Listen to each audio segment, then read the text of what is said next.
Price Lord. கர்த்தருடைய பரிசுத்த நாமத்துக்கு மகிமை உண்டாவதாக. வியாழக்கிழமை காலையிலே உங்களுடைய சந்திப்பதில் மிகுந்த சந்தோஷம்.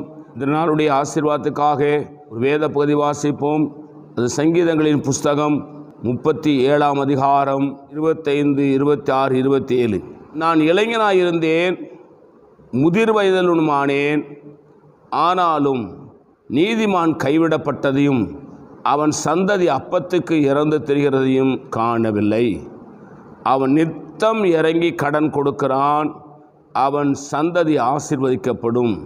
தீமையை விட்டு விலகி நன்மை செய், என்றென்றைக்கும் நிலைத்திருப்பாய். Praise the Lord.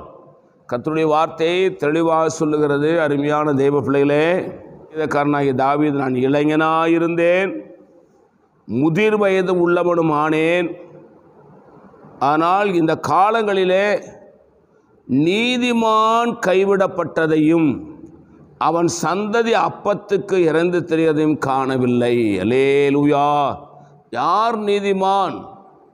ஆண்டவராகிய இயேசுவை ஏற்றுக்கொண்டு ரட்சிக்கப்பட்டு ஞானஸ்நானம் எடுத்து சத்தியத்தின்படி நடக்கிறவர்கள் நீதிமான்கள். ஆண்டவருடைய சத்தத்தை கேட்டு அவர் சித்தத்தை செய்கிறவர்கள் நீதிமான்கள். சுயமாய் முடிவெடுக்காமல் தேவனிடத்திலே விசாரித்து தங்கள் வழிகளை ஒப்புவித்து தேவ சித்தம் செய்கிறவர்கள் நீதிமான்கள். தினந்தோறும் வேதத்தை வாசித்து தியானித்து அதன்படி நடக்கிறவர்கள் நீதிமான்கள். இவர்கள் அப்பம், அதாவது சாப்பாடு இல்லை, குடிக்க தண்ணி இல்லை, ஒரு வசதி வாய்ப்பு இல்லை, நல்ல ஆகாரம் இல்லை என்று சொல்லவே முடியாதான். அதான் சொல்கிறான், இளைஞனாக இருந்தேன், முதிர் வயதில் ஒன்றுமானேன், நீதிமானுடைய சந்ததி அப்பத்துக்கு இறந்து தெரிகிறதை நான் காணவில்லை. ஒருபோதும் ஆண்டவர் நம்மை பசியும் பட்டினியுமாய் விடமாட்டார்.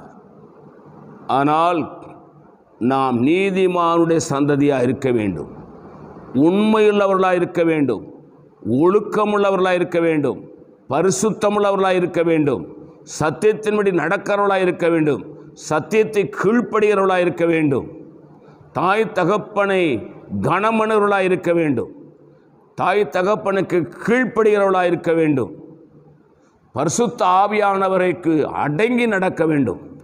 இவர்கள்தான் இந்த உலகத்திலே ஒரு குறையில்லாமல் ஆசீர்வதிக்கப்படுவார்கள். நான் உங்களுக்காக செபிக்கிறேன். தெளிவாய் வசனத்தை வாசித்து மனந்திரும்பி கர்த்தரிடத்திலே பிரியமாயிருங்கள். ஒரு குறைவையும் நீங்கள் காண மாட்டீர்கள். செபிக்கலாம். பரிசுத்த பிதாவே, நீர் எங்களோடு என்னோடு பேசின உம்முடைய நல்ல வார்த்தைகளுக்காய் ஸ்தோத்திரம். ஆண்டவரே, தாவீதை போல எங்களுடைய வாழ்க்கையில் இதுவரைக்கும் ஒரு குறையில்லாமல் நடத்தி வந்திருக்கிறீங்கப்பா. இதை கேட்கிற கர்த்தருடைய பிள்ளைகள், ஆண்டவரே, அவருடைய வாழ்க்கையில் கர்த்தரை பின்பற்றி, பரிசுத்தத்தை பின்பற்றி, ஜெபத்தை பின்பற்றி, கர்த்தருடைய வசனத்தை பின்பற்றி, பரிசுத்த ஆவியினுடைய ஆலோசனை கீழ்ப்படிந்து இந்த உலகத்திலே ஒரு குறையில்லாமல் ஆசீர்வாதமாக இருக்க எங்கள் ஆண்டவராகிய கர்த்தர் நீர் உதவி செய்யும். உடைய பிள்ளைகளை உடைய ஊழியக்காரன் ஆசீர்வதிக்கிறேன்.